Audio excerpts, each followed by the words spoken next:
Alpsman, un triathlon longue distance, format XXL Ironman, 3 km 8 de natation, 180 km de vélo et 42 km à pied. C'est aussi différent avec un départ en bateau au milieu d'un lac, une course de vélo donc dans les Bauges avec 4300 mètres de dénivelé positif. Et puis pour finir, une course à pied qui va se terminer au sommet de la montagne, au sommet du Semnoz. Ça fout la trouille son truc et c'est justement ça qui le rend séduisant. L'émotion, l'adrénaline, le dépassement de soi, all inclusive pourrait annoncer la brochure touristique extrême, ont préféré titrer les organisateurs. On s'est dit, faut y aller, quoi. Ça c'est chez nous, on a un potentiel exceptionnel et énorme. Il faut le partager, il faut le faire découvrir et il faut créer ici une épreuve de légende. L'inspiration est viking, des gars connus pour leur poésie, leur pédagogie et leur douceur de vivre. Le Norseman, disputé en Norvège, est à l'origine de cette création. L'objectif n'est pas de proposer une épreuve de plus, mais l'épreuve manquante. Une sorte de raison supplémentaire pour provoquer des divorces, extraire les candidats de toute vie sociale. Plus sérieusement, l'Alpsman offre un cadre merveilleux.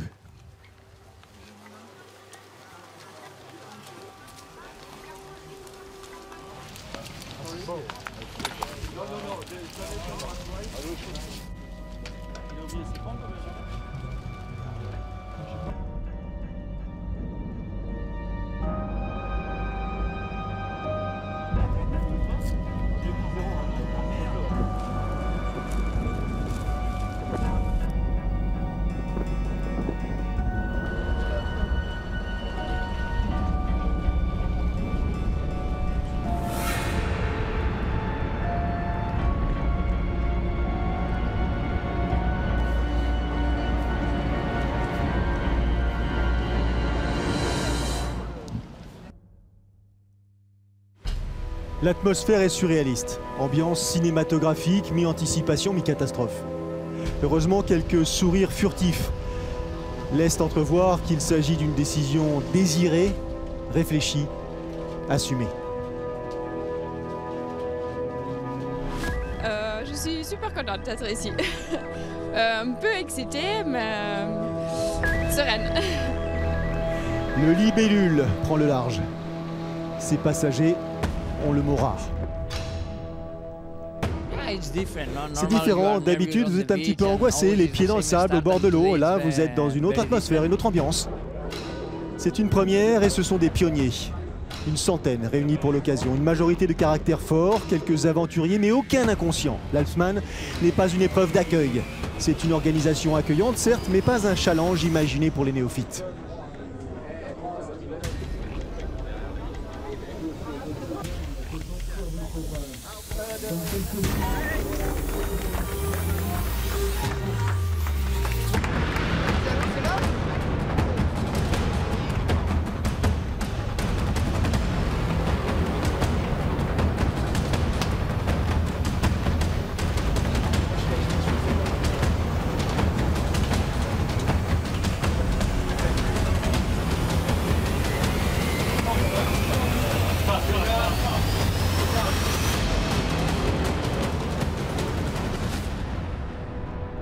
Encore 2 ou 3 immersions et dans une poignée de secondes, le départ pourra être donné. Une première victoire pour les organisateurs.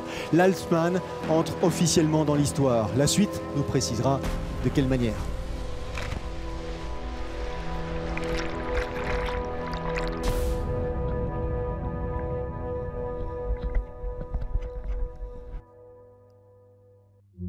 Les insectes prennent la lumière du phare pour un astre et les spectateurs, les baigneurs pour des héros. L'eau du lac est une des plus pures d'Europe, paraît-il. Cool.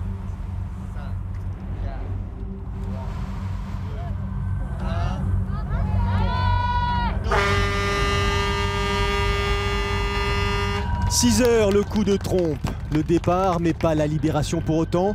Celles et ceux qui trempent n'ont qu'une seule pensée, terminer. » Et ce matin, là, j'ai vu, là, moi, avant de monter dans le bateau, j'ai vu les vagues, le vent, et il y a eu le vent de face pour revenir avec les vagues. C'était vraiment très dur, quoi. Cédric Jacot a quelques farces au compteur. Nice, Embrun, du VTT, du dénivelé, de quoi donner son avis sur le sujet. Il partage la vedette avec Alvout, Piron, Lepers notamment. Pas des superstars, mais des super résistants, dirait l'autre. Leur credo, c'est la différence, l'exploration, l'étude de cas. S'en servir ici.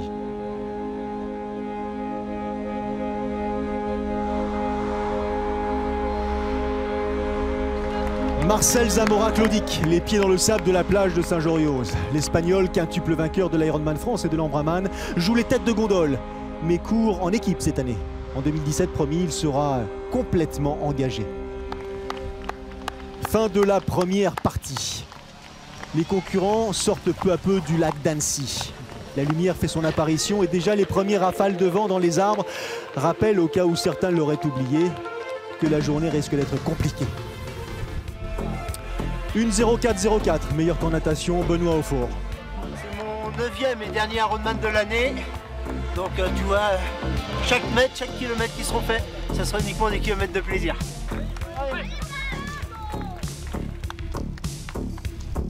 Dossard numéro 13, Almut Gruber, et la première de ces dames. Et puis ensuite, on part en vélo dans les Bauges, via le Semnoz, d'entrée. Puis après, col de Plan-Palais, col des Prés, donc 2 cols dans les Bauges qui sont pas très connus, mais rudes.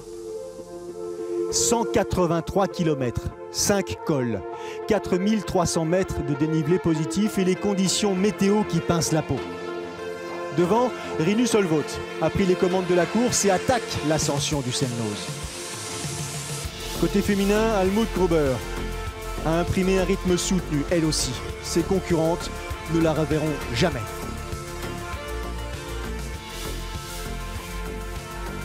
Dossard 117, Emmanuel Piron est sorti 9e de l'eau à 2 minutes 45 du Belge qui ouvre la route. Le Vichysois a coché la date et couru le triathlon longue distance de l'Alpe d'Huez cet été en guise de préparation. Il franchit le Semnoz en 2e position.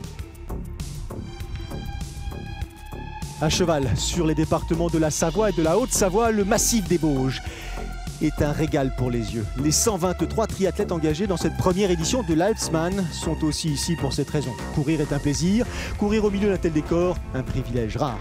Devant, les âmes sont moins sensibles, il y a un palmarès à inaugurer, il sera toujours temps de parler géographie un peu plus tard, d'autant que la course connaît quelques mouvements.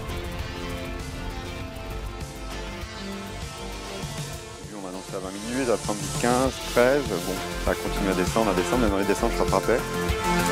C'est son point fort, alors il en profite. Cédric Jacot comptait 20 minutes de retard sur la tête de course après la natation. Il en compte 20 d'avance sur ses poursuivants après le vélo. Le matin, on a eu un beau temps quand même. Et après la pluie, pour moi, dans les derniers 30 km.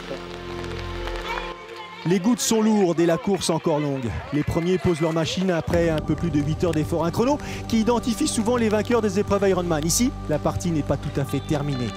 Il reste un marathon à courir, et quel marathon! 1300 mètres de dénivelé positif, une arrivée jugée à 1700 mètres d'altitude. Question de patience, pourrait-on conclure. Un pied devant l'autre et le sommet du Semnoz finira par être atteint. Mais le confort, ce n'est pas le genre de la maison a priori. Ne pourront prétendre à ce finish dans les nuages que ceux qui passeront le kilomètre 27 du marathon après 12 heures d'effort maximum. Et le scénario est déjà beaucoup moins populaire. Les 15 derniers kilomètres sont juste monstrueux. Il faut avoir bien pensé le reste de la course pour aborder cette dernière partie.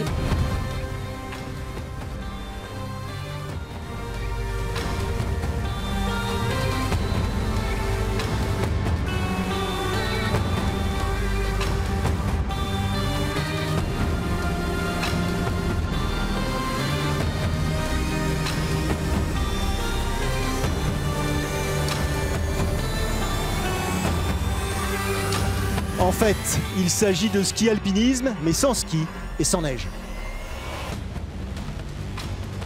Ils pouvaient inventer un triathlon, ils ont déjà fait. Génial. Cédric Jacot en tête semble intouchable, il compte près de 30 minutes d'avance sur ses poursuivants. En revanche, Rinus Solvot, Xavier Dipart et Emmanuel Piron se tiennent à 10 minutes les uns des autres. L'ascension du Semnoz débute à peine. Chaque pas est une victoire, chaque foulée une occasion de réduire l'écart entre les adversaires.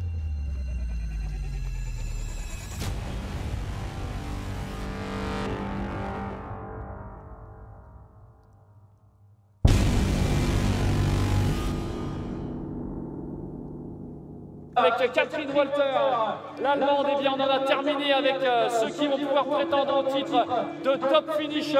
Le tournant, c'est le point fort de la journée. Jusqu'à 18 h, les coureurs auront le droit de monter au Semnoz. Et après cette heure fatidique, on va dire le tournant, les autres vont continuer à tourner sur le parcours du bas. Ils referont 2 boucles en partie lake. Le Graal, c'est là-haut que ça se passe. 1700 mètres d'altitude, du vent, le froid, la fatigue, la douleur, mais l'objectif à atteindre pour les top finishers. Le Semnoz, séparé de Moquette Rouge pour accueillir ses guerriers, et Cédric Jacot est pour toujours le premier d'entre eux. J'ai jamais fait une épreuve, un triathlon aussi dur de ma vie. J'ai même du mal à réaliser parce que depuis que je fais du triathlon, c'est la première fois que je gagne un triathlon. Je pense que c'est pour moi un des plus durs au monde là. C'est une super expérience. Je suis ravi d'y avoir contribué.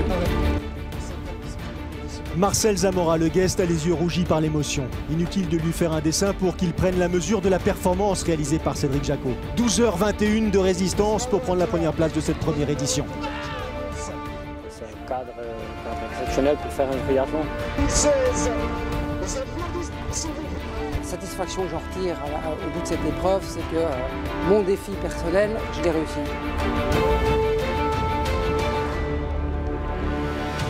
Un peu plus bas, au bord du lac, eux aussi ont droit à leur laurier. Ils n'ont certes pas pu gravir le Semnoz, mais sont allés au bout de leur aventure. 34 top finishers, 51 lake finishers et 26 abandons, sans commentaire.